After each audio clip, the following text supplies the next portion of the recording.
कभी कभी जिज्ञासा इंसान को वहां ले जाती है जहां से वापसी नामुमकिन होती है।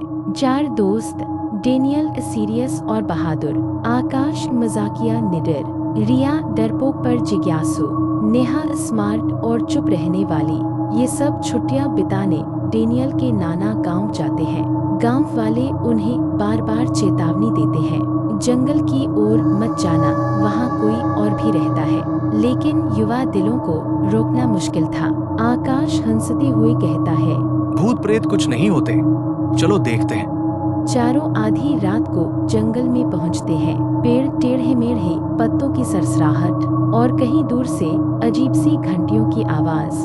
रिया, धीरे से, ये कैसी आवाज है? डेनियल, चुप रहो, सुनने दो। अचानक उन्हें पेड़ पर लटकती सफेद कपड़े वाली परछाई दिखती है। नेहा मोबाइल की फ्लैशलाइट जलाती है, लेकिन परछाई गायब हो जाती है। उन्हें एक टूटी झोपड़ी मिलती है। अंदर पुरानी ताबीज, राख से भरी हड्डियां और दीवार पर खून से लिखा हुआ, ये जंगल मेरा है। नेहा, ये किसने लिखा होगा? अचानक झोपड़ी का दरवाजा अपने आप बंद हो जाता है। हवा तेज हो जाती है। चारों घबराकर बाहर निकलते हैं। जंगल में एक बूढ़ा साधु जैसी आकृति खड़ी है।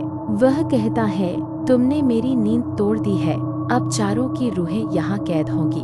आकाश हंसते हुए पास जाता है। अरे बाबा, ड्रामा बंद करो। अचानक वही साधु उसका गला पकड़ लेता है। चेहरा बदलकर भयानक खोपड़ी बन जाता है। आकाश चीखता है और हवा में गायब हो जाता है। अब सिर्फ डेनियल, रिया और नेहा बचे हैं। वे दौड़ते हैं, लेकिन जंगल बार बार उन्हें उसी झोपड़ी तक लौटा देता है। रिया रोते हुए, हम फंस गए हैं, ये जगह छोड़ने नहीं दे रही।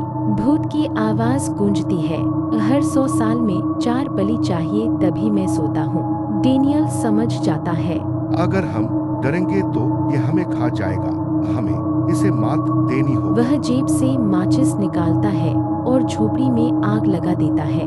आग में ताबीज और हड्डियां जलने लगती हैं। भूत दर्द से चीखता है, नहीं, ये मेरी कैद है, ये जल गई तो मैं भी जल जाऊंगा।